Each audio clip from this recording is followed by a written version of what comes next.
We are live. This is Sound Booth Theater Live. Hi, everybody. Thanks for coming. And we have Mr. Jonathan Smidt here, Hello, the hello. author of the Bone Dungeon series. And today we're actually going to be reading book 2 in the series. For those of you who don't know, this is the first book, Bone Dungeon, which actually, remember, all of our links for everything that we're talking about today is in the description below for the YouTube video. And the first book was actually narrated by Will Watt. And I think it featured Annie, right? Annie. Yes. And do we have anybody else? Laura. Lori, Lori Yep. Kathleen Cole. And I think I was in it a little bit. You were in it a little as well. Yep. I was a villain, right? Yeah. Love playing the villains. I mean, Always make you the bad that's guys. that's what I'm here for, right? Like, I wonder if it's therapeutic for them. It's like, put the boss in the bad guy where he belongs. Just give him that Uh, cocky, yeah, confident voice. right.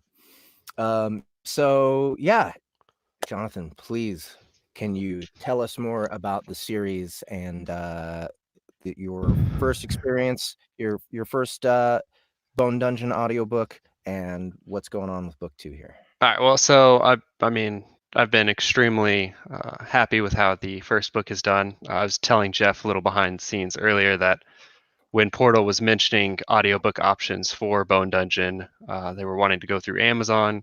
As everyone knows, I'm sure Portal books mostly simultaneous release with an audiobook from Amazon and the book at the same time. And I was the stubborn guy. I was like, no, nope, I need Sound Booth. They're the only ones that can actually bring my story to life. They can give it what I want it to do. And Will has done a great job doing that. There's been really great communication back and forth. So it's been a really great process. And I'm really excited for book 2. Already got everything to Will. Just now it's the waiting process that I'm just Right. sitting here like a little kid on Christmas, just like, come on, come on, come on, come on, come on, come on, come on. Well, But today we're giving a little taste, a little preview of some stuff that happens in the book. You called this scene the what was it? The Zomberry fight. yep, yep. For those of you that have read my stories, you know that the running gag is that the dungeon is completely terrible when it comes to naming shit. And that's because I'm completely terrible about naming things. Yeah, So I'm usually go blame for it the first. blame it on a character. Exactly. If you notice me saying anything about the MC ever in a book, it's usually me mocking myself. Yeah. If you hear goofy voices in a sound booth theater production and it's me, it's the same thing. It's me making fun of myself, right? Like just making fun of the voice that pops up in my head Mhm. when, when I see this character. So, can you tell us a little bit about book 1 and tell us just a little bit without too many spoilers what book Okay. 2 has to offer us? All right. So, book 1, for those who haven't read or might have forgotten, it's a good old classic dungeon core novel. You've got an MC who his soul gets trapped inside of a gym. He becomes a dungeon core, and he's faced with the challenging task, therefore, of running a dungeon. Growing stronger means he has to kill adventurers. So he's got to not only balance out drawing adventurers in, but also killing them, giving them loot to entice them to come in further. But in my world, for the Elemental Dungeon world itself, our MC Ryan, who's a Darkness Dungeon, has to also be careful because if he's viewed as too big of a threat, there's actually the chance that the Adventurers Guild will destroy him. So he's got to balance all of this, play nice, kill enough people that he's growing stronger, not kill too many people, otherwise they're going to come kill him. And the villain for the first book actually is a necromancer who wants to work with the Darkness Dungeon because, hey, Ryan can make bones and skeletons. So if a necromancer has somebody that can constantly make skeletons for him, world domination. Of course, of course. I think it's interesting that you've actually introduced politics that the dungeon core has to abide by or has to be cognizant of. Yeah, I it was a choice. Yeah. I know there are a bunch of people that just want a dungeon that can go around murder hoboing everybody because Yeah. that's everybody's D&D character at heart. Right. Um, but I was giving him some consequences of just, hey, he's got these decisions that he has to make because actions have consequences, and so he's got to balance that and work around it. Part of that is kind of skewed, and you find that out in the second book because in the first book, his fairy is a fairy of the goddess of justice. So she is the super goody two shoes. We got to do everything by the book. Killing people is wrong type person. And in second book, you actually meet a chaos fairy named Hell, who is complete opposite of just embrace your darkness, kill all of the things, and you'll grow strong enough that they can't fight you. Mm-hmm. So then you get the dynamic, and that's what I was playing with in book 2 of the actual cliche. You've got a good fairy on one shoulder, bad fairy on the other, and you're stuck in between as they're battling it out on what are you going to do. You're making me want to play the bad fairy. Annie's Uh, Annie's the good fairy, right? Annie's the good fairy. The bad fairy is open. Can you do a sultry succubus voice? I can. Oh, But if that's what you're looking for, that's less interesting to me than a raging, high pitched, tiny little. yeah. She's supposed to be the stereotypical sultry succubus type. Gotcha. Okay, well, I'm sure Annie will be able to handle that very easily. Okay, so before we get started, I also want to tell you guys that right after we're done reading Dungeon Infernal Bones, Elemental Dungeon number 2 by Jonathan Smidt. After that, we'll be visiting The Time Master, Interworld Network Book 1 by Dmitry Bilik. I haven't seen him around before, so this looks interesting. The cover looks really cool. But I also wanted to say hi to everybody who's here. So if you have just joined or if you've been here for a while, please say hi in the chat and I will say hi to you. Facebook user I remember that. That's Jeffrey Falcon Logue. I don't know if he's still here, but hi Falcon. And yeah, if you want to request something, do it on the poll and bring people in to vote for you. Bus them in, right? Pretty much. Bust those voters in. I just press ganged everybody. I was like, come on, you guys follow me for a reason. Go vote. Exactly. Benjamin Jackson, thank you for coming. Zior, a regular here, thank you for joining us. Isk says SBT is the absolute best. Oh, thank you. Floof O'Finrear, what an amazing name. Join the Church of Goliath. Oh, god damn it. It's not a cult. Okay, how do I pronounce this name? Henry Lonewind? Oh, the second book isn't series linked with the first one on Amazon. Amazon, how dare you, sir? Do Androids Dream? Hi, I'm here for Glyax. Woo! Oh, Thanks hey. for coming. All right. Glad to have you SFC, rule number 1. Hell yeah. And Beard Bacon, hello. Thanks for chiming in, guys. I hope you guys will enjoy the show. If you have never been to this YouTube channel or this Facebook group before and you enjoy this show, please give us a like. Please give us a subscription. Invite people over to our Facebook group. I want to remind everybody here that Sound Booth Theater is launching an independent audiobook distribution platform. We're aiming for the middle of the year, and we need as many people to come hang out in our Facebook group or our Discord group as we can get. If you guys like us, you like our productions, you like hanging out with us, you like to hang out in our Discord group and get spoilers for the newest audiobooks coming out, and you just want to hang out with us, say hi, please bring more people in. If you know other people who would enjoy this stuff, we need as many people as we can get for when we launch. And when we launch, we're gonna have a lot of titles, like this many audiobooks on the platform right at launch. And we'll have music, we'll have original content written by some of our own people. It's an exciting time, guys, and I want everyone who could possibly want to join us. So anyway, let's get on to an Infernal Bones. Oh, let's take a look at the so we have actually, yes, there's the cover of the book. I actually have the full like the full spread of the art there. Yep. I fucking love that. That's Right. It's totally my desktop right now. oh, Like is the it? moment I got that artwork, it became my background. Yeah, it's really cool. That's one of my. This is one of my favorite things. Is getting artwork done for books and commissioning artists and There will soon be Skeletal Fight Club T-shirts. skeletal. Oh, that's so cool. Skeletal Fight Club T-shirts. Yep. I wish you had a link for us right now. So Yeah, they're still being worked up, but the okay. artwork has like a Scrat and a squirrel fighting. So Keep an eye out. Funny story. So I used to film MMA fights and edit the videos together. And they were all at Smokers. They call them Smokers. This is like the term for super low budget amateur fights, right? mhm. And one of my favorite ones, one of my favorite ones were these two guys, 115-pound class. This is called straw weight. Yeah. And holy shit, they were skin and bones. And my favorite YouTube comment was skeleton fight. And it was totally right. And they went at it. They beat the shit out of each other.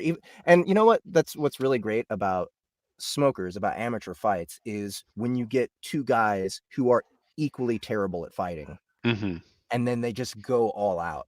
Yeah. And so it's just this chaos of fists and elbows flying everywhere. No one knows what they're doing, and they're just like exhausted, but still going because they're, I don't know, they're just determined. Yeah. For me, all that matters in an MMA fight is, are they matched well? Like, is their skill level relatively the same, and are they putting everything they can into it? That's all that matters. Yeah. Yep. Yep. But all right, here goes. Infernal Bones, Elemental Dungeon number 2. I'm going to read off. You have a character list here and a little synopsis of the scene. So, just a review for anybody who hasn't listened to Bone Dungeon, which is available on Audible, link in the description. Let's go through our characters. Ryan, who is the actual dungeon core, he has darkness affinity, male, easygoing, run-of-the-mill, generic nice guy. All right. I'm gonna play that up. Aaron, celestial fairy. So this is the original fairy, right? Yes. Younger, Yes. innocent sounding in voice, sheltered, having not gone out into the world until the goddess of justice sent her to Ryan. Annie, I'm sorry if I do a poor impression of you. I think I'm just gonna use my fizzy voice here. Blake, Will Turner from the Pirates of the Caribbean here, minus any accent. Oh, okay. So Will Turner, that's Legolas, right? What's his name? Yes. Yeah. That's Bloom. Bloom, No, Orlando wait. Bloom. That's right. Yeah. It was Orlando Bloom. Wait. Yeah, Yeah. because Johnny Depp was Yep. That's Jack right. Sparrow. Yep. I'm terrible at actors. Karen or Karen? It's Karen. Well, it Karen. was Karen. So this one is going to complain to the manager for sure. Of course. Yeah, gold 4 level cleric. Celestial affinity, party leader for Blake's team, takes her role seriously, sees it as her duty to keep Blake and the others alive, and this weighs on her. But she really cares deeply for them and wants simply to see them grown and have fun. Okay, so is she gonna be like kind of a bigger, beefier lady? No, she's like more of your like think of like nuns from pretty much Okay, all movies. They kind of had that stereotypical, but like a young nun, not an old nun. gotcha. Okay. Jack, thief, duelist. Insert every cliche D&D thief trope you can here. All right. Like, seriously, he's the typical easygoing, cocky thief that flirts with everything he can. He and Karen begin a relationship in book 2. Okay. Always, when I think of this type of character, I think of a Cockney accent. Is that what you want? That should be fine. Yeah. Okay. Emily, Summoner, has Cinder the Dragon. Innocent voice, she is very shy and hesitant about most things, due in part because of her past with her father and the fact her brother has now decided to take a protective role over her. Okay. So, shy, quiet. All right. And Matt, the archer, water affinity, Emily's brother, 23, typically holds himself to be a little more serious because he sees himself as Emily's protector, following an abusive nature with his father. He tries to carry the weight of both his and Emily's life on his shoulder, but starts to let loose and have fun with Blake. Okay. So, hesitantly starting to have fun. All right. Cinder is a baby dragon. Well, now she's a juvenile dragon. All right. And Hell, the chaos fairy. Yes. During mini Steve fight. Deep, sultry, seductive voice. Pretty much stereotypical succubus / dominatrix style up in here. Gotcha. All right. And the synopsis for the scene. Blake's party is helping Ryan, the Bone Dungeon, test out his third floor and new mobs. The party encounters his latest and greatest monster, a zombie bear called a Zomberry, and do their best to defeat the foul beast. They quickly learn, however, that fire and zombies is actually a terrible idea. Wah, ha ha. Yeah, that's my typical laughter in chat everywhere. All right. All right. Okay, oh, we got a pile of comments for us to wade through before I get started here. It's a lot of Hello, people all. breaking Skeletal Fight Club rules. Right. Brenda McCrone, nice to see you. I've never seen you here. Oh, okay, yes. Hello, this is my first time listening to the live chat. Thanks for coming. I hope you come back someday. Spoke to Jeff Hayes in Discord channel. Super nice guy. Oh, thanks, man. That was Beard Bacon. Henry. While I'd love for there to be a second platform, as long as the Big A sells the audiobook for $2.95 together with the ebook, I guess I hear you on that, man. I mean, less money is less money. If that's what you're looking at, we're not going to get as much money for it, but you know what? If you can pick up the audiobook for cheaper, there's I know that audiobook listeners are often ferocious and they just can't stop. And I'm sure that weighs on your pocketbook. So whatever you can do to lighten that load on yourselves, I can't hate on you for that. Skeleton Nightclub win. Fight Club. Let's see. Zior, do the eyebrow thing, add you will sound just like Annie. Oh, all right. Annie does a lot of eyebrow work with her narration. So Zior I think that makes Zior kind of hot a little bit. Still love the videos of you guys scaring her. Oh my god. Oh man. Barry Compton, Bappy Compton, Bappy. Skeleton Arm Wrestling Championship. Oh, that sounds like fun. Okay, I want to see a nun fight now. Me too. Flufo Fenrir says the cult of Glyax even has its own Discord. Yep, it's been a thing. I'll post it on Discord. Hail the Wordsmith. All right. I love this. I really like Discord a lot. Lighthouse in the house. Hops up and down waving. Yes. Finally able to make it. I don't know who this is. This is Facebook user. I think I met Facebook user before. Hold on. Let's see. Oh, it was Steve Campbell. Awesome. Oh, all right. Good to see you, Steve. Thanks for coming. All right, here goes. Infernal Bones, Elemental Dungeon number 2. Chapter 18. Blake's team was good. They had managed to clear the water-themed portion of this dungeon and showcased the level of teamwork that Ryan had come to expect from them. Of course, Blake's ability to manipulate the bones of fallen mobs and create a swirling shield was annoying, though at least it drained his reserves. Unlike the necromancer, Blake didn't have ridiculous amounts of mana stored in the fragments of destroyed dungeon cores. Blake was only human, and he had limits. As such, by the time they had finished clearing out the last water room and fighting 2 armored skeletal fighters, one with a sword and shield, one with a large battle axe, and 2 hardened skeletal archers, Blake had let the swirling mass of bones die down. Ryan wasn't sure how much the skill taxed him, but it seemed he didn't want to hold it for longer than he had to. The party, after retrieving the key, had returned to the entrance room, taking their time as they made their way back, likely in an attempt to replenish their mana reserves. Ryan knew from the countless adventurers that Ryan knew from the countless adventurers that had been through his dungeon that they, just like himself, slowly recovered their mana over time. Of course, he had no idea what their rate was, but figured if they took their time and didn't waste their mana, they would have plenty for whatever they encountered. That was a difference Ryan had noticed between veteran dungeon divers and newbies. The new adventurers didn't seem to be able to balance their mana well, especially after they hit their first class up and became silver. He had seen more teams than he cared to remember that had lost party members because they ran out of mana at an inopportune time.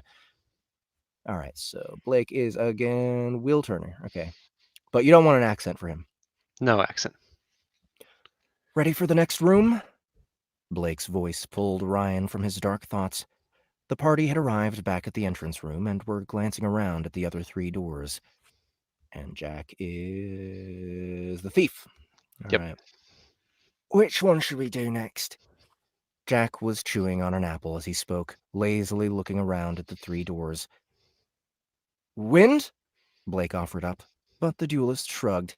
I can't imagine air traps being all that fun.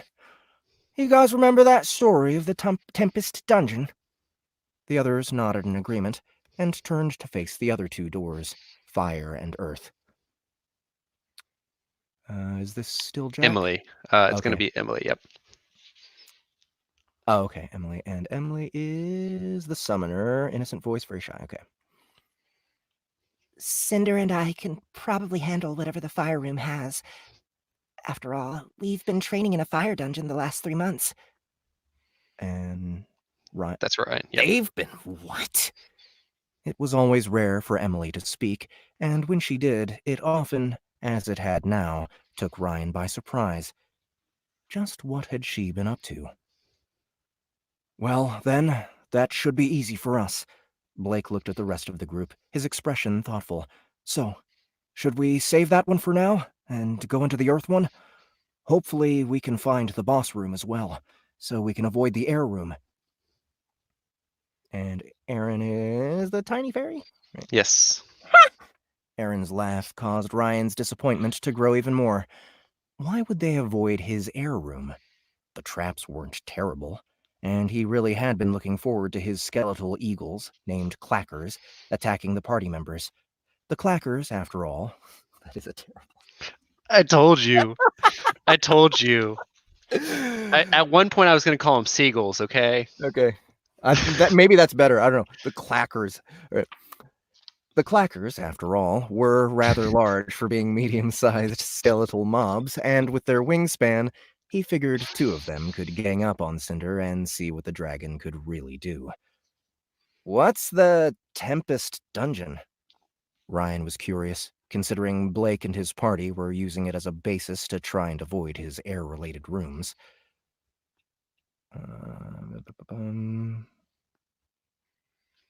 Aaron. Okay, it's Aaron. Okay. Probably some air dungeon? Thank you, Miss Obvious. Even Ryan could figure that one out. He had been hoping the fairy might know more about it, though. Sometimes she surprised him with bits of knowledge he never would have expected her to have. Other times he wished the little sprite had paid more attention in dungeon fairy class. I'll ask Blake later. Write that down, Ryan mumbled, and Fairy complied, pulling out her leather journal.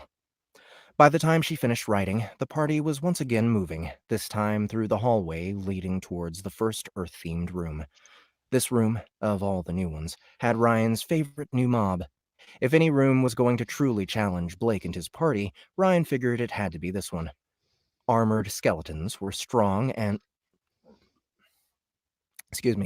Armored skeletons were strong and all, but the large zombie just seemed even more intimidating, not to mention powerful. And that was just in its basic form. Ryan was sure the moment he turned it into an infested mob, it would be even more terrifying. So, water and ice were the traps for his water-themed portion. What do you think the traps will be for Earth? Blake was again in front of the party, with Jack walking just behind him, the former thief glancing about cautiously, likely looking for traps. falling rocks, pitfalls. I've heard of an earth dungeon that once made a giant boulder chase adventurers down winding, sloping paths towards a hidden pitfall. Ah, that's a neat idea. Already writing it down? Erin mumbled, her journal back out before Ryan could say anything. The fairy really was good at reading his thoughts through their emotional link. This is why you're the best, he told her, noting her spike in happiness at his comment. He was pretty sure she was blushing slightly as well. I know I am. Chances of there being snake-related mobs in this room? Blake was once again preparing to open the door to another unknown room. Ryan had to admit, being the tank had to be extremely stressful.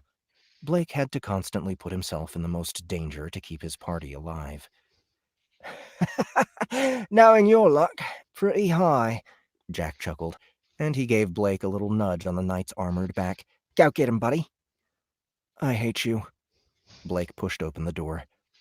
The moment it opened, a loud roar reverberated through the hallway. Blake took a full step backwards. Everyone's faces had grown pale, and they were holding their hands up to their noses. Ryan guessed the zomberry was giving off a rather pungent smell. Seriously, Blake? Are you that scared? At least warn us next time, Jack joked, grinning and eyeing the back of Blake's trousers. Leave it to the duelist to resort to chamberpot humor. The zomberry smell made sense. It was just a bunch of decaying flesh. Considering the room was sealed, opening the door had likely let it all flow out at once, which really had to stink for the adventurers. Very funny. Blake's shield once again glowed black as he stepped cautiously into the room. Glowed black. Okay. Because he had dropped his swirling wall of bones so long ago, the knight didn't have an available set of bones to use as his protective shield, something Ryan had definitely noticed. Though Ryan and Blake both knew there were going to be plenty of bones in Ryan's dungeon. He was, after all, the Bone Dungeon. Really, though, that's extremely disgusting, Jack said. The remainder of the party was walking cautiously behind Blake, their eyes scanning the room carefully, looking for the source of the loud roar. Ryan had set things up so that the zomberry was waiting in the middle of the room, while, as Jack had predicted, there were pitfall traps and falling stalactites ready to be triggered. There were also some large stalagmites for decoration as well, and the room, unlike his others, was dimly lit. What in the name of the goddess is that? Blake whispered, his eyes locking on the rotting form of the new mob. His attention was so focused on the zomberry, he didn't notice the other three forms moving about the room. Go snakies. Let's see. Jack squinted toward the creature, which had just begun to rise from the ground. Jack swallowed hard. It's a zomberry. The duelist seemed torn between fear and humor. It was likely he was doing his best not to crack a joke about the mob, considering the last time he had it resulted in Buttercup attacking him instead of Blake. The zomberry rose up on its back legs, towering over Blake. Spittle and pus flew towards the party as the beast roared, and when it dropped back down to the ground, the very earth seemed to shake under its weight. Burn it! Blake called out, even as he took another step towards it. Burn it with fire!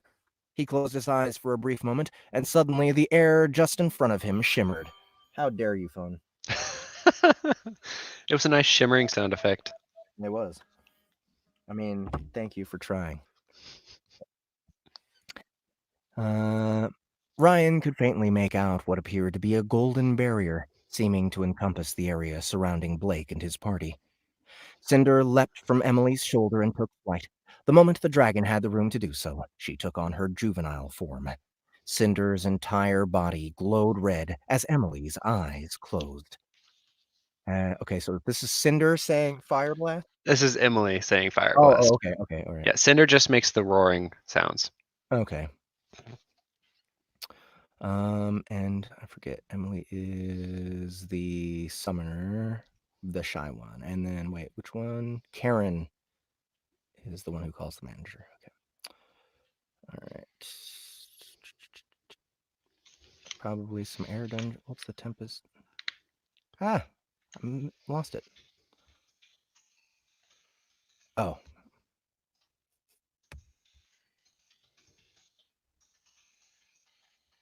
Burn it. Okay. Fire blast!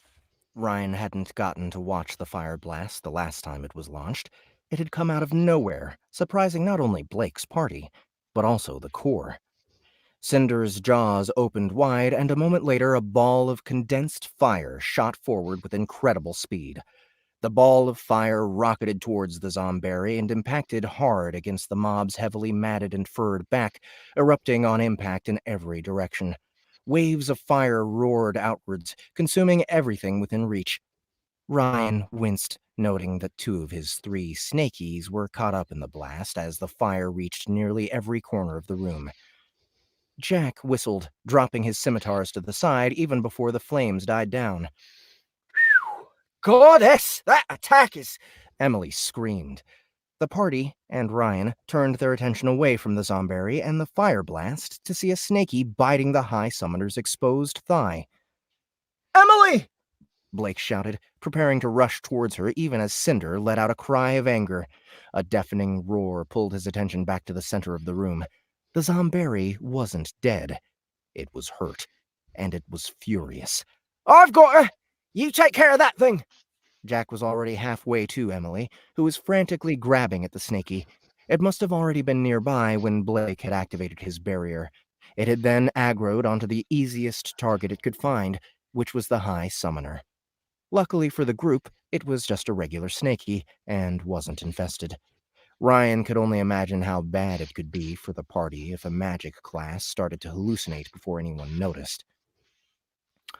And Matt is who again? Matt is the archer. Okay, the guy who's like more responsible. Yep, overprotective Emily's brother. Right. You're going to pay!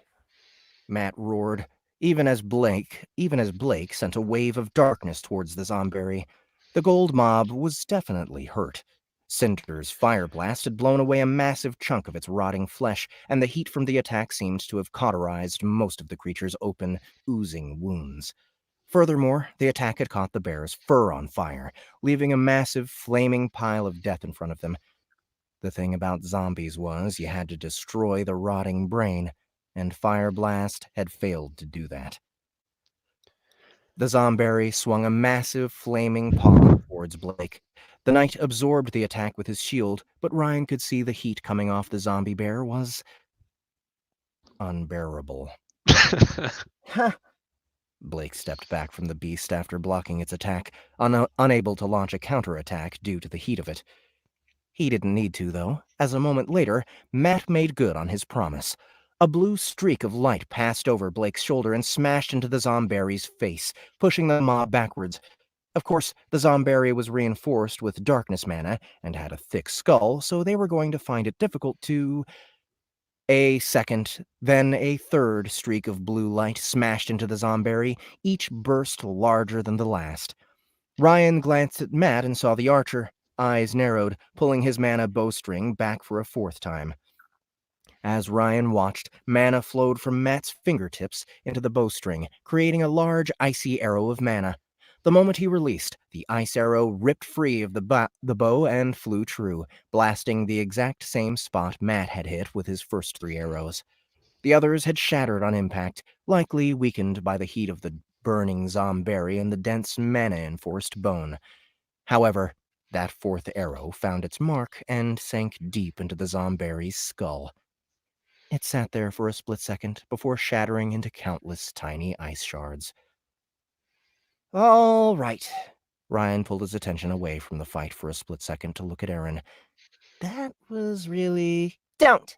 The fairy raised a finger in warning, which Ryan promptly ignored.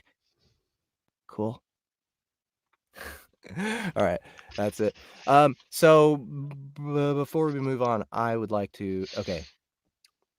I've done bear sounds before. I haven't done zombie bear. So let's see what we can do about this. Oh, wait, we got more comments here. That's not counting. Ooh, it's not about me getting. It's about people in general going to the cheaper place. I cannot see a platform to be financially successful in matching that price point, which is a joke. Yes, I agree. I mean, like, I don't know how we like if we kept all of our audiobooks at $3, there's no there's no way we'd make any money. Sup Dream. Games Lighthouse says Bappy Compton. Yeah, I spent $5K last year on audiobooks. That's bigger than my food budget. Jesus. Well, if you come to our platform, at least with sound, like let's say all of that was sound booth stuff, you'd be spending like $3.5K instead. That's still, that still hurts. Yeah.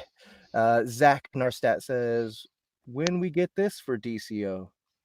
What is that? I don't know what that means. DCO is Dungeon Core Online. That's the web serial I write. That's not counting me buying credits. Really? Really? Okay. Let's see. Everyone's like, how the hell? Yeah. So it's a very extreme example, but an example nonetheless of people who I would like to save money for. Zach likes this Jack voice. Bappy, 18 to 20 hour shifts. What? Bappy Compton. No wonder you're about to shoot yourself with an arrow. Jesus. Feral Fairy. That's a nice idea for a core novel, I'd say. Is there an audiobook for Infernal Bones, book number 1? Yes, it is called Bone Dungeon, and there is a link to it in the description below if you're watching on YouTube. All right, book 1. Yeah, Bone Dungeon. Hurry, get Blake. Glyax is one of those authors that we all want more even while we're reading his stuff. By the way, he has a web series called Dungeon Core Online. DCO. Yeah, and that's it. So let's try some zombie bear sounds. Okay, so for a regular bear,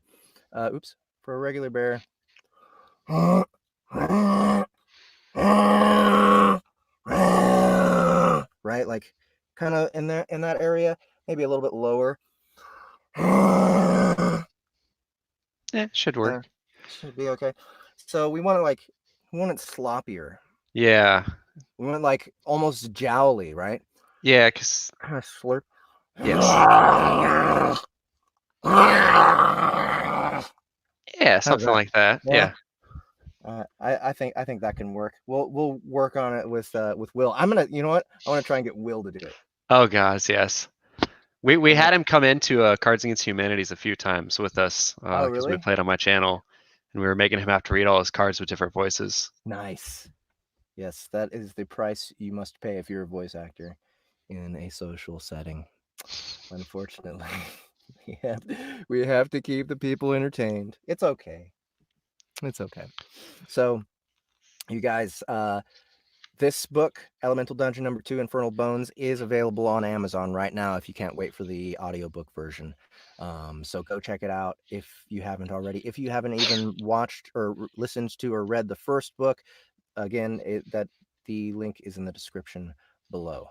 So thank you so much, Jonathan, for coming and hanging out and for talking to us about your book. If you want to stick around, I'm going to go on to the Time Master. I think it's called. Hold on. Yes, the Time Master. Interworld Network, book 1 by Dmitry Bilik. Sounds like a Russian guy. That does sound like a Russian. And I wanted to tell you guys about why I'm only doing 2 requests today. And it's not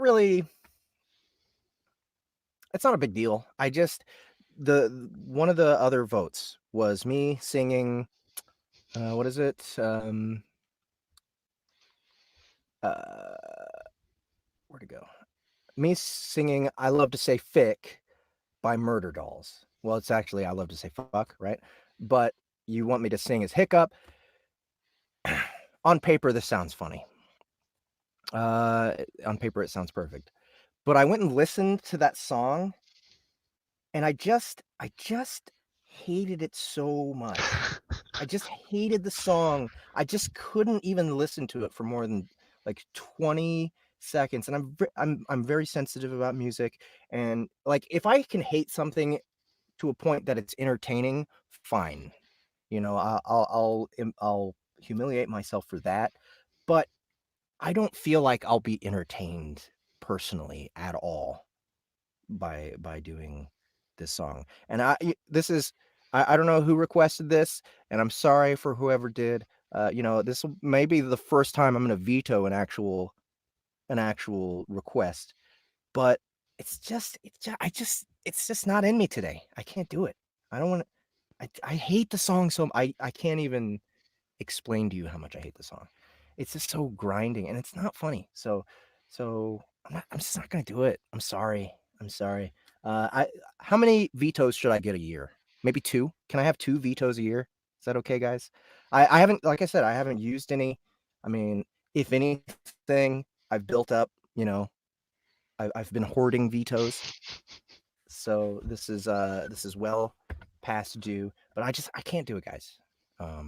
Maybe something else. I don't mind you guys uh asking me to do stupid things, but this is just it's not entertaining. I'm not amused. So that's about it. That's about it. That's the only real reason. No big deal. And I'm not like castigating whoever it was that that requested it. It's just bad luck for you. I just decided put the veto card down. But here we go. Back to the Time Master. Let's see what they sent me. Should be a while back. This was one of the. This is the oldest request. Galactic Fist of Legend. Oh, I know. Search. Time Master. Search. Battle Master. Time Master. Oh, here we go.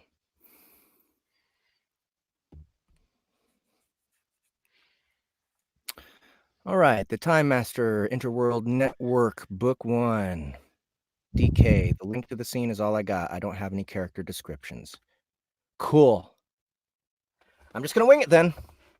Setting you up for success. Yeah, absolutely. Okay, so I'm gonna narrate with a Russian accent. How's that? My least favorite things in the world were chicken liver, heartburn, and helping people. No, my parents hadn't spawned a scoundrel. It's just that I'd rather help someone because I want to, not because I'm pressured to.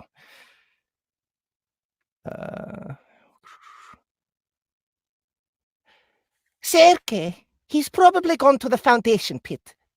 My neighbor's words added boiling oil to the cup of my already heated patience. Masha was only 3 years older than me, but somehow I ended up addressing her like I was a kid and she was an adult, while she graciously talked to me as though we were equals. On top of that, at age 28, she had 2 kids, a docile husband, and her own apartment, no matter that it was off the beaten path. In contrast, besides 9 pairs of oddly colored socks, I owned nothing in particular. Let's go to the chat. Forgot about that. No, that's private chat. 4 comments. Okay. For a year, 1 every 3 months is what Bappy Compton says about my veto cards. Okay. Sounds like fucking Dolos, someone said. But that mischief maker known as Fate had brought us together on the same floor of an apartment building after my father's grandmother died. I inherited her apartment, breaking free of the parental nest, but falling into Moshe's web. Apparently, the universe was doing its best to maintain equilibrium. You'd be hard-pressed to call me a pushover. At no time would I have a girl order me around. I always made that much perfectly clear. Yet, I'd somehow missed the opportunity with Moshe. I once helped her carry her stroller downstairs, as a neighborly thing to do. Then one time, when I went to the store, I picked up some yogurt while I was there. After that, there was no stopping her.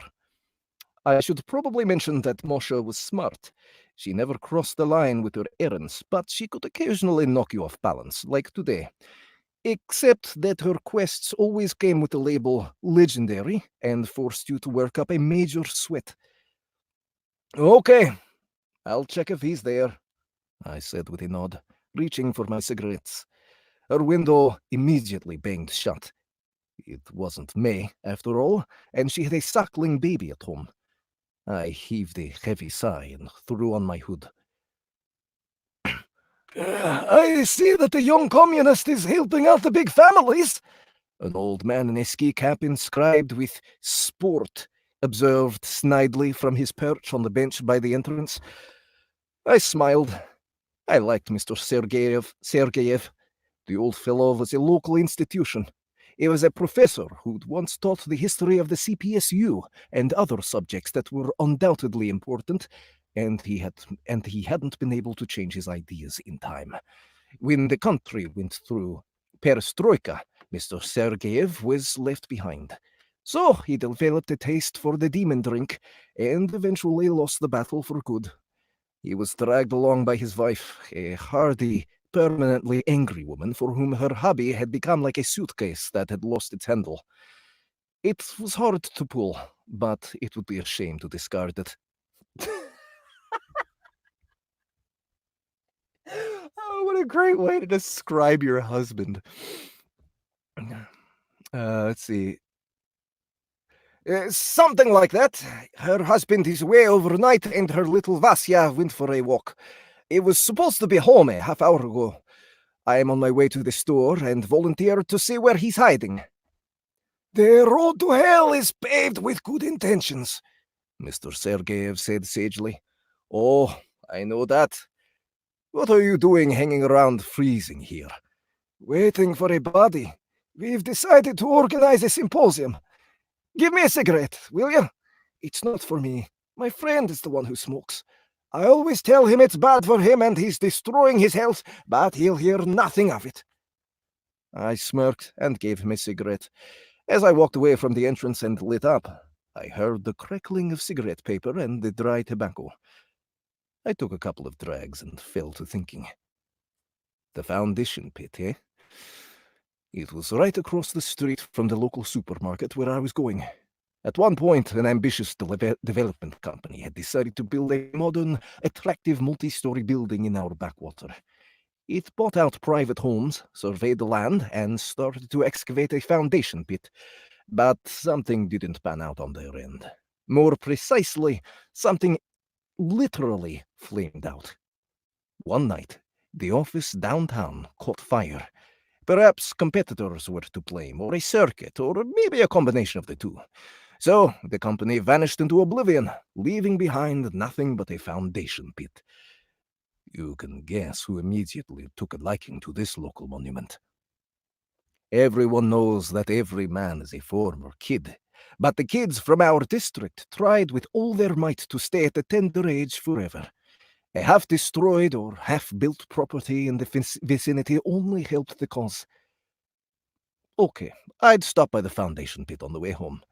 Vasya was a good kid, if somewhat mischievous. God forbid something happened to him. The supermarket was on the first floor of a 5-story building. No doubt about it, it was off the beaten track.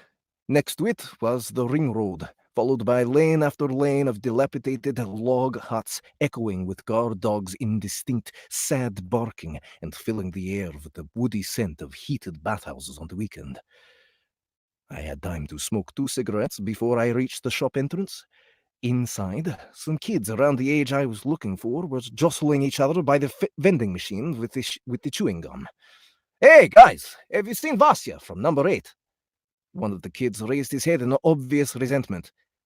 Vasya? Vasya Korshinov? Yes, Korshinov. His mom's looking for him. No, haven't seen him. Shit. Now I'd need to cross that street and get myself over to the Foundation pit. There was only one street light, and it only illuminated part of the pit. At least I had a flashlight on my phone. I wandered through the aisles, tossing simple food into my basket. Sausages, 3 bottles of beer, macaroni, and mayonnaise. As I approached the register, I stopped by the stand holding a As I approached the register, I stopped by the stand holding the deodorant. I did need some. I was almost out. That took care of it. It had gotten cold outside. I raised my hood and shifted the flimsy plastic grocery bag so that it was more comfortable to hold. Comfortable to hold. Then set off for the edge of our world. Before crossing the street, I looked both ways a few times. This was a place where you needed to teach kids the rules of the road under conditions that were, shall we say, reminiscent of war. I managed to get across without any mishaps and heaved a sigh. The street light flickered hostilely in unison with me and blew out. Great. I turned on the flashlight on my phone. Of course, I couldn't see more than 5 yards in front of me.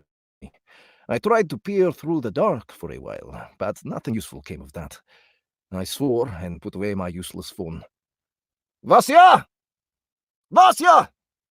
The last thing I wanted to do was climb down into the pit on the frozen ground. I was tempted to blow off the mission and head home. I mean, really, was I ultimately responsible for other people's dumbbells? Just do a better job raising your kids and don't baffle your dutiful neighbors. It was warm and cozy at home right now. I could go home, cook some macaroni and sausage, turn on a TV show, and enjoy it all with a beer. I'm over here! Damn it. I'd planned it out all so nicely in my head. Vasya, where are you? As if. Now the kid was silent. I had a feeling that today I'd need to personally take care of Vasya's upbringing and give him a good taste of paternal tough love. With a technique that would have put Cirque du Soleil to shame, I started to lower myself into the pit, scattering hard pieces of frozen clay with my feet. In one outstretched hand I held my lighter, and in the other I held the bag with the clinking bottles. All I needed was a tight rope and an audience, which I apparently had. Someone was watching my clumsy descent. That became clear when I was halfway down. That's when I made out 2 figures on the bottom of the foundation pit, Vasya and a guy I didn't know standing next to him. Oh, great. A pedo bear was the last thing I needed. Considering that at no time was I a fighter, and my adversary had more girth on his side, things could turn unpleasant. What do you need, dude? I shouted, trying not to betray my anxiety. No answer. The kiddo was silent too. They just stood there looking at each other without moving a muscle. I kind of wanted to jump out and yell, "Surprise!" But dreams are only dreams. So I took a few steps forward. Dude, don't make me do something I will regret. Don't make me do something I'll regret. I stumbled, but managed to stay on my feet. The bottles jangled plaintively, but even that didn't provoke a reaction. I guess I was going to have to sort him out after all. I squeezed the lighter, placed the grocery bag on the ground, and strode toward the stranger. Ugh. So many R's, man. Only then did I notice the odd clothing on this guy who enjoyed chatting up kids at night. He was wearing a long cloak devoid of any labels or designs. The hood was over his head. Well, terrific. Good job, Sergei. Now you're going to meet a cult follower. And the night had started off so well. Man! Get away from the kid! I uttered an idle threat, my arm already drawn back to punch him. My father had never taught me to fight. His thinking was that a smart man could always reach an agreement. But his best friend, Uncle Dima, disagreed. He'd made sure I threw a decent punch, and his opinions on the matter were far more straightforward. Excuse me. As in, if there's a fight in the air, go for it, and then afterwards you can sort out who was right and wrong. That's not to say that I often made use of this maxim. But it was much more in line with my own philosophy. Somehow, it looked like the man in the cloak must have had his own Uncle Dima, because he turned sharply and thrust out his hand. He didn't hit me, but I could feel some sort of force running through his fingers. My body flew several yards like a defensive ragdoll. I landed on my back on my ill-fated grocery bag. Judging by the sound, the packet of macaroni had split. The bottles clinked, but at least they didn't break. The stick of deodorant bumped up against my side. I grunted. What was that? All I knew was that I was in pain. My back wasn't the strongest part of my body. Because of my line of work, I constantly needed to massage the small of my back so it wouldn't ache. It took my angst-ridden brain a couple of seconds to realize that I'd gone flying, even though no one had touched me. It was unlikely that the approaching stranger was a Jedi. I didn't see a lightsaber. Well, maybe not yet. In any case, he was obviously a master of telekinesis. Of course, I would have liked to know what the hell was going on, but I now acted on the most ancient instinct, putting everything else on the back burner. I tried to use my free right arm to lean on the ground so I could get up. That didn't work. First, I crawled over a bottle, and then the scattered macaroni, and then bumped up against the stick of deodorant. Then I had an idea. I wouldn't say it was a bright one, but it wasn't bad. The stick of deodorant was in my right hand, the cap had flown off, the lighter was in my left hand, and the approaching adversary was around 2 yards away. I held the deodorant in front of me, catching a whiff of its rank scent. I'd missed the mark this time. I made a mental note to buy something else next time, and struck the lighter in front of it. I may not be a master of telekinesis, but we all have our fireballs. For a moment, the place was flooded with light. I managed to discern the garbage-strewn foundation pit, Vasya's frightened face, and the stranger's cloak, which was being licked by the flames. Biting my lip and trying to ignore the pain, I hurled my improvised lifesavers aside and leaned my arms on the ground. I stood up with the speed of a pregnant Secalese tortoise? What?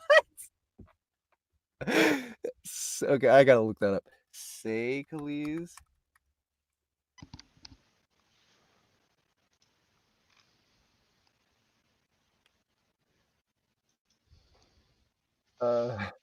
Okay, it's a place. Secalese tortoise. Let's see how to pronounce this shit. It's just so crazy.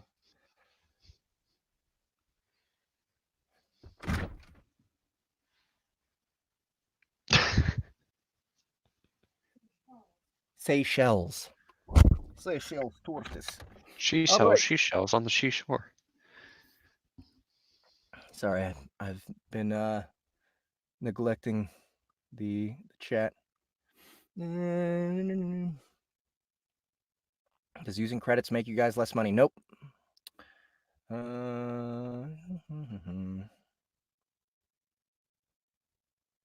Okay. Back to it. Is he okay? No, that's not what I'm looking for. I tried to use my free right arm. I held the deodorant. Seychelles, here we are. I stood up with the speed of a pregnant Seychelles tortoise and threw myself at the assailant. He was still swatting the smoking hood, so he couldn't respond adequately. He swung his arms wildly and punched, attempting what's called a one-shot. Never in my life did I stand out for my heroic strength, and I never frequented a boxing gym, but I managed to land a hook that was a work of art. I heard an unpleasant cracking sound as the stranger fell to the ground.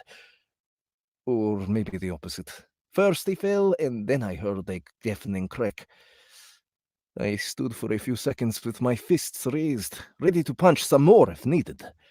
But the Satanist guy lay there motionless, showing no intention of standing up. Is he okay? Vasya spoke up. I shrugged. Probably. In any case, I took my time going over to him and carefully checked his pulse.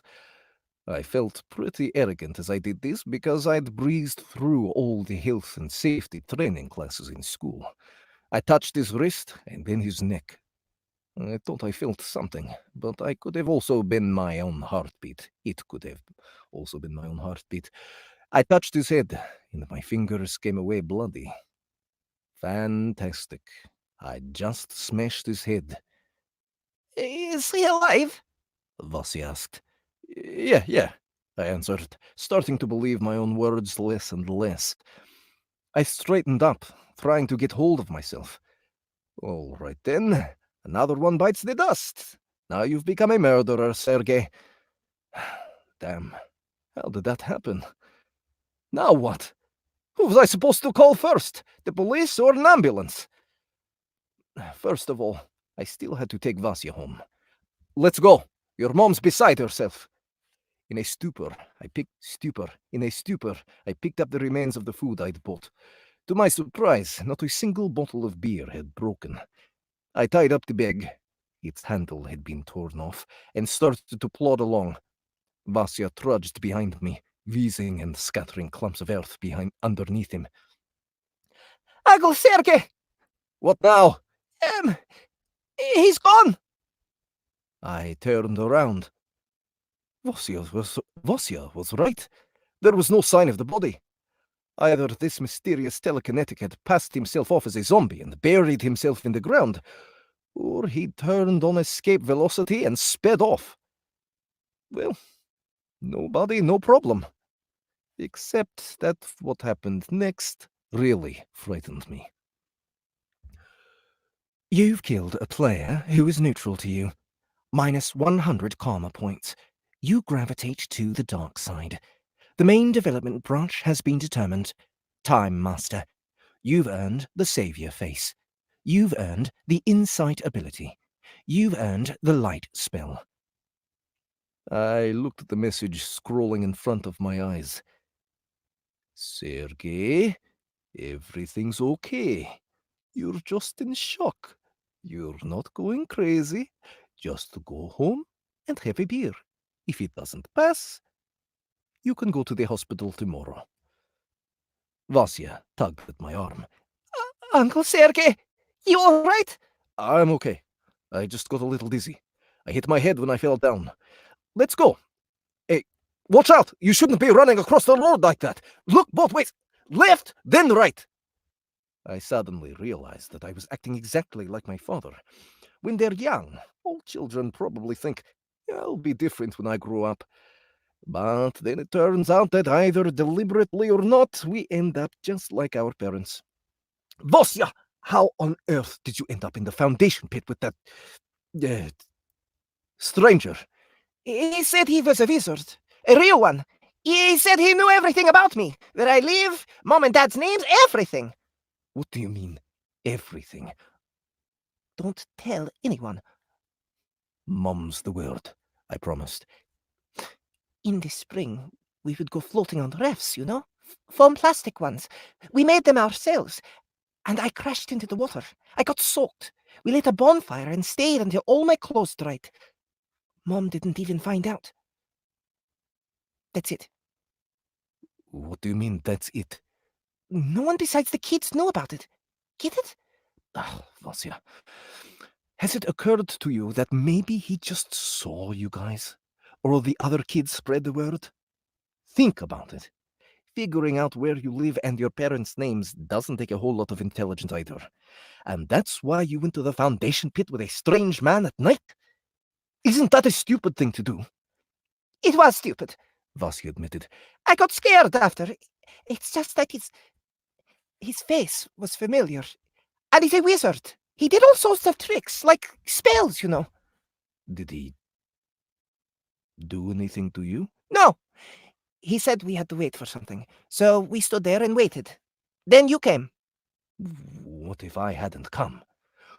Don't ever go anywhere near strangers, especially when you're alone. If you see him again, run home and call the No, on second thought, call me. Is that clear? Vasya nodded. I patted him on the shoulder. There was a lot in this story that I didn't understand. What did this Satanist weirdo want to achieve? From what I understood, he hadn't laid a finger on Vasya. And yet, Vasya let slip that they were waiting for something. Maybe a full moon, or maybe a full moon on Saturn? Of course, the autumn had passed, and with it, the seasonal relapse period in the local mental hospital seemed to be over. But you couldn't be too sure with lunatics. Plenty of them around.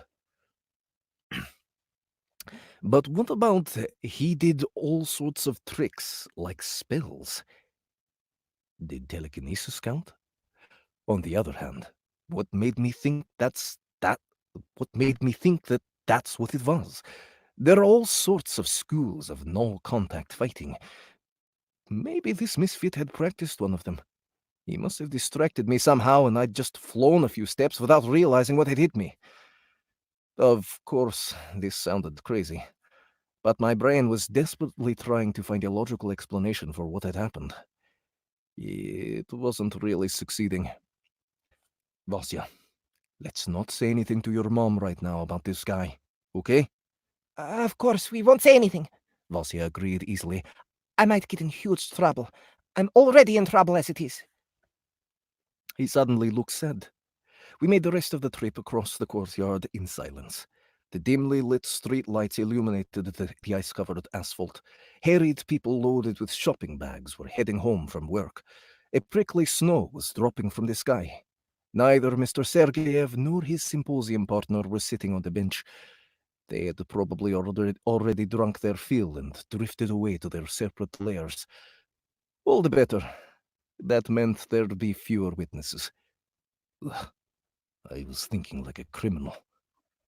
I tapped my key fob on the entry system and let Vasya walk in before me. The door on the third floor was already open for us.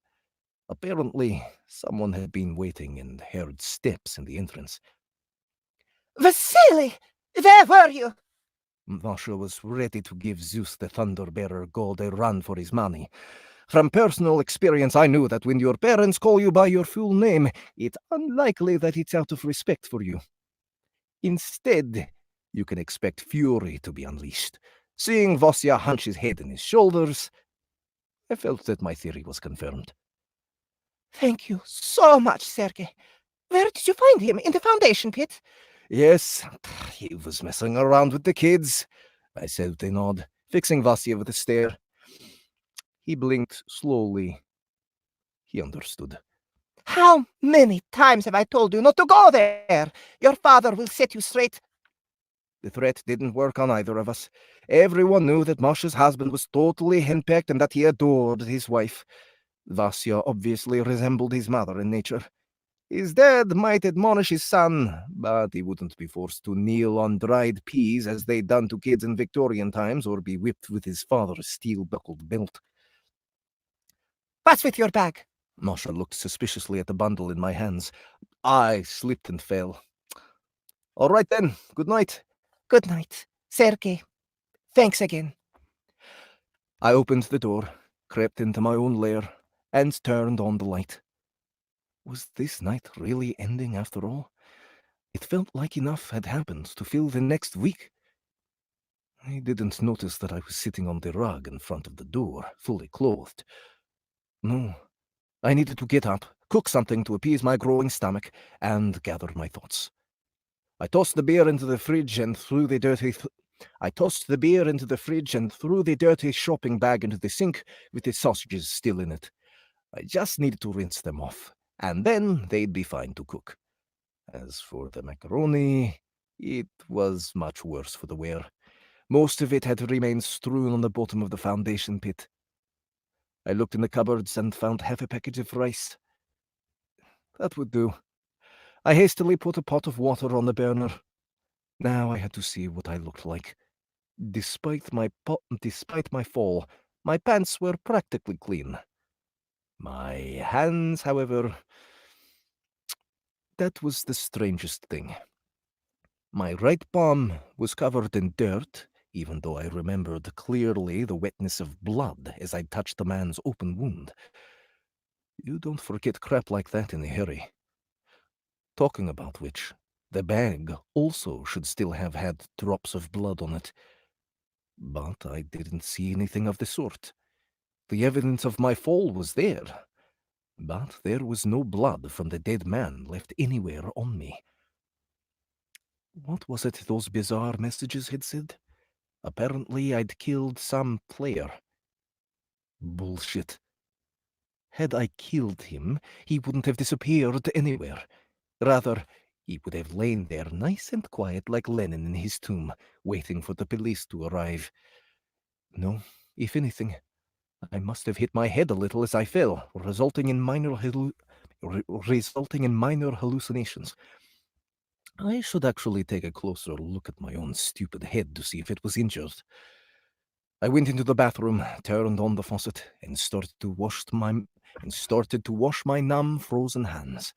The water stabbed my fingers unpleasantly, but it was no big deal. The most frightening events were behind me now. I just needed to calm down a little and gather my wits.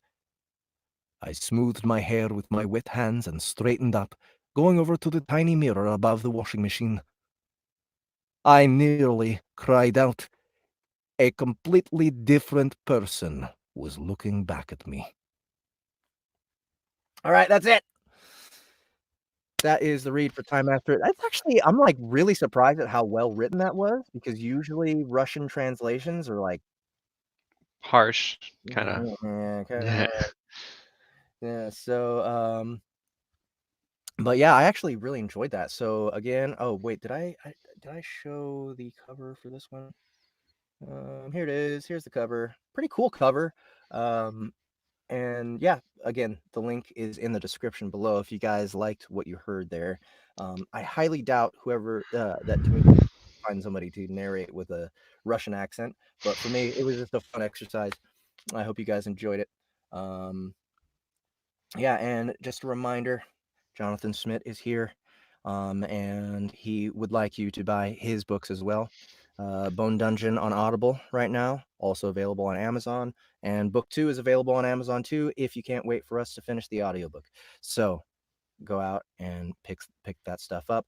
Subscribe, like if you enjoyed hanging out with me and Jonathan today, and you can look at our whole back catalog of me being a total dumbass on camera.